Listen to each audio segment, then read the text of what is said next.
Guys, അപ്പോൾ ഇന്നത്തെ video എന്നത് നറൂട്ടോ സീരീസിലെ പലരുടെയും ഫേവറേറ്റ് ക്യാരക്ടർ ആയിട്ടുള്ള ഗാറയെ കുറിച്ചാണ് നോക്കാൻ പോകുന്നത്. ആരാണ് ഗാറ എന്ന് തുടങ്ങി ഗാറയെ പറ്റിയുള്ള കുറച്ച് ഫാക്ട്സും കാര്യങ്ങളാണ് നമ്മൾ പ്രധാനമായിട്ടും ഈ ഒരു വീഡിയോയിലൂടെ നോക്കാൻ പോകുന്നത്. അപ്പോൾ വീഡിയോയിലേക്ക് പോകുന്നതിന് മുമ്പ് വീഡിയോ ലൈക്ക് ചെയ്യാത്ത കൂട്ടുകാർ ഒന്ന് ലൈക്ക് ചെയ്തേക്ക്. അപ്പോൾ ഒട്ടും തന്നെ സമയം കളയുന്നില്ല, ഡയറക്റ്റ് വീഡിയോയിലേക്ക് പോകാം.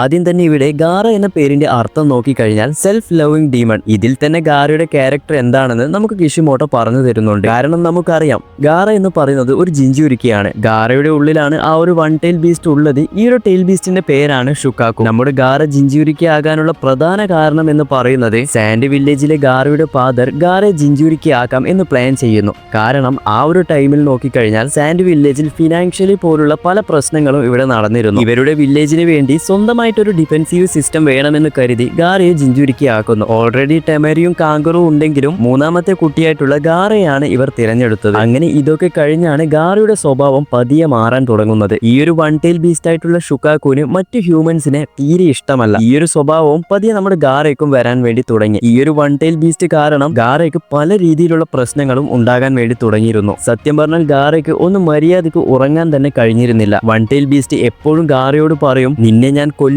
നിന്നെ ഞാൻ വെറുതെ വിടില്ല തുടങ്ങിയ കാര്യങ്ങളൊക്കെ പറഞ്ഞ് എപ്പോഴും ഗാറയെ പേടിപ്പിച്ചുകൊണ്ടിരുന്നിരുന്നു. ഇതൊക്കെ കേട്ടാണെങ്കിൽ നമ്മുടെ കുട്ടി ഗാറ മറ്റുള്ള കുട്ടികളോട് തന്റെ സങ്കടങ്ങളൊക്കെ പറയാമെന്ന് കരുതി അവരുടെ അടുത്തേക്ക് പോകുമ്പോൾ നമുക്കറിയാം ഗാറയെ ചുറ്റി എപ്പോഴും ഒരു സാൻഡ് ഷീൽഡ് പ്രൊട്ടക്ട് ചെയ്തുകൊണ്ടേയിരിക്കും. എന്നാൽ ഇത് കാണുന്ന മറ്റു കുട്ടികളാണെങ്കിൽ ഇവനെ ഒരു മോൺസ്റ്ററിനെ പോലെയാണ് അവർ കണ്ടിരുന്നത്. എന്നാൽ ഗാറയെ എല്ലാവരും ഒറ്റപ്പെടുത്തിയിട്ടുണ്ടെങ്കിലും തനിക്കാകെ തന്റെ കൂടെ ഉണ്ടായത് ഗാറയുടെ അങ്കിളായിട്ടുള്ള യാഷമാറുവാണ്. തുടക്കത്തിൽ ഗാറയുടെ അങ്കിളാണെങ്കിൽ ഗാറയെ ഒരു മോൺസ്റ്ററായി കാണാതെ തനിക്ക് സ്നേഹവും സപ്പോർട്ടൊക്കെ കൊടുത്ത് തന്റെ കൂടെ തന്നെ ഉണ്ടായിരുന്നു. എന്നാൽ ഒട്ടും പ്രതീക്ഷിക്കാതെയാണ് നമ്മുടെ ഗാറയുടെ അങ്കിൾ ഗാറയെ തന്നെ കൊല്ലാൻ വേണ്ടി ശ്രമിക്കുന്നു. ഈ ഒരു സമയമാകുമ്പോഴേക്കും ഗാറയ്ക്ക് മറ്റുള്ളവരോടുള്ള ആ ഒരു വെറുപ്പ് കൂടി വന്നു. ഈ ഒരു ഗാറയുടെ ബാക്ക് സ്റ്റോറി നല്ല അടിപൊളിയായിട്ടാണ് ഇവിടെ ചെയ്തു വെച്ചിട്ടുള്ളത്. നമ്മുടെ കിഷിമോട്ടോ തന്നെ പറഞ്ഞിട്ടുണ്ട്, മറ്റ് സൈഡ് ക്യാരക്ടേഴ്സിന്റെ ബാക്ക് സ്റ്റോറി എടുത്തു നോക്കുമ്പോൾ അതിൽ ഏറ്റവും അടിപൊളിയായിട്ടുള്ള ഒന്നാണ് ഈ ഒരു ഗാറയുടെ ബാക്ക് സ്റ്റോറി എന്നും. ഇനി ഈ ഒരു ഗാറയുടെ ബോഡിയിൽ ഈ ഒരു ടെയിൽ ബീസ്റ്റിനെ സീൽ ചെയ്തത് ആരാണെന്ന് നോക്കിക്കഴിഞ്ഞാൽ ചിയോ എന്ന് പറഞ്ഞിട്ടുള്ള ഒരു മുത്തശ്ശിയാണ്. നറൂട്ടോ ഷിപ്പുഡന്റെ ഫസ്റ്റ് ആർക്കിൽ ഇവരെ നമുക്ക് കാണിച്ചു തന്നിട്ടുമുണ്ട്. ഒരു നിമിഷത്തിൽ നമ്മുടെ ഗാറ മരിക്കുന്ന സമയത്ത് ഈ ഒരു ചിയോ മുത്തശ്ശിയാണെങ്കിൽ തന്റെ ജീവൻ കൊടുത്ത് ഗാറയെ രക്ഷിക്കുന്ന സംഭവങ്ങളൊക്കെ സീരീസിൽ കാണിച്ചു തന്നിട്ടുണ്ട്. ഇനി നമ്മുടെ ഗാറയുടെ സിബ്ലിങ്സ് ആരൊക്കെയാണെന്ന് നോക്കിക്കഴിഞ്ഞാൽ ഞാൻ പറയേണ്ട ആവശ്യമില്ല, ടെമരിയും കാങ്കുറുവും ആണ്. പിന്നെ നമ്മുടെ കുട്ടി ഗാറയും. അങ്ങനെ ഇവർ മൂന്ന് പേരുമാണെങ്കിൽ ചുയൻ എക്സാമിൽ നമ്മുടെ കൊനഹയിൽ എത്തും. അവിടെ ബാക്കിയുണ്ടായ സ്റ്റുഡൻസ് ഒക്കെ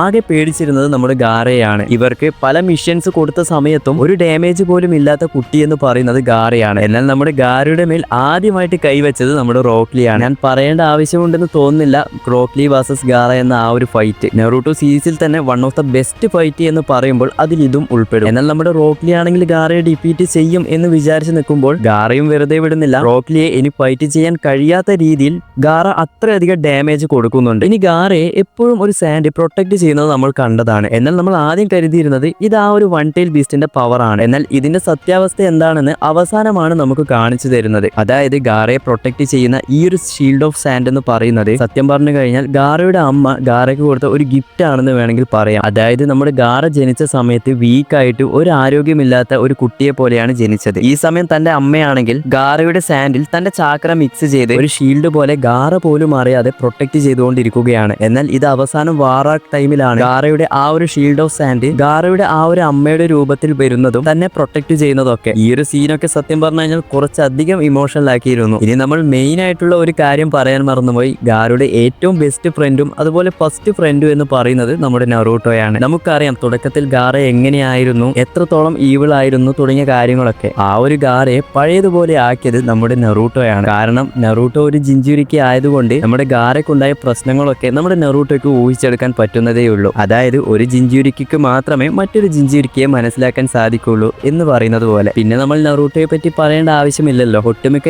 എല്ലാവരും നല്ല വഴിയിൽ കൊണ്ടുവന്നത് നമ്മുടെ നറൂട്ടോയാണ്. ഇനി നമ്മുടെ ഗാറയുടെ കണ്ണിൽ നോക്കിക്കഴിഞ്ഞാൽ ഒരു കറുത്ത വളയം കാണാൻ സാധിക്കും. ഇതിന്റെ കാരണം എന്താണെന്ന് വെച്ച് കഴിഞ്ഞാൽ ഗാറയ്ക്ക് ഇൻസോമീനിയ കാരണം പല വർഷങ്ങളായിട്ട് ഉറങ്ങാതെ നിന്നതുകൊണ്ട് ഗാറയ്ക്ക് ആ ഒരു ഡാർക്ക് സർക്കിൾ വന്നതാണ്. ഇനി ഇപ്പോൾ നമ്മുടെ ഗാറയെ നോക്കിക്കഴിഞ്ഞാൽ ഗാറയാണെങ്കിൽ സാൻഡ് വില്ലേജിലെ കാസികാഗയാണ്. കൂടാതെ ഗാറയ്ക്ക് ഇപ്പോൾ ഒരു മകനും കൂടിയുണ്ട്. അവന്റെ പേരാണ് ഷിങ്കി. ബൊറൂട്ടോ സീരീസ് കണ്ടവർക്ക് ഈ ഒരു ഷിങ്കിയെ പറ്റി അറിയാം. ഈ ഒരു ഷിങ്കി എന്ന് പറഞ്ഞിട്ടുള്ള ക്യാരക്ടറിന് ഗാറയെ പോലെ സാൻഡ് യൂസ് ചെയ്യാൻ സാധിക്കും. എന്നാൽ വെറും സാൻഡ് അല്ല, അയൺ സാൻഡ് ആണ്. എന്നാൽ ഇതേ ഒരു അയൺ സാൻഡ് നമ്മുടെ ഗാറയ്ക്ക് യൂസ് ചെയ്യാൻ സാധിക്കും എന്ന രീതിയിലും നമുക്ക് കാണിച്ചു തന്നിട്ടുണ്ട്. അപ്പോൾ ഇത്രയൊക്കെ കാര്യങ്ങളാണ് ഗാറയെ പറ്റി എനിക്ക് പറയാനുള്ളത്. വീഡിയോ ഇഷ്ടപ്പെട്ട ലൈക്ക് ചെയ്യാനും ചാനൽ ഇഷ്ടപ്പെട്ട് സബ്സ്ക്രൈബ് ചെയ്യാനും മറന്നു പോകരുത്. അപ്പോൾ അടുത്തൊരു വീഡിയോയുമായി പിന്നെ വരാം.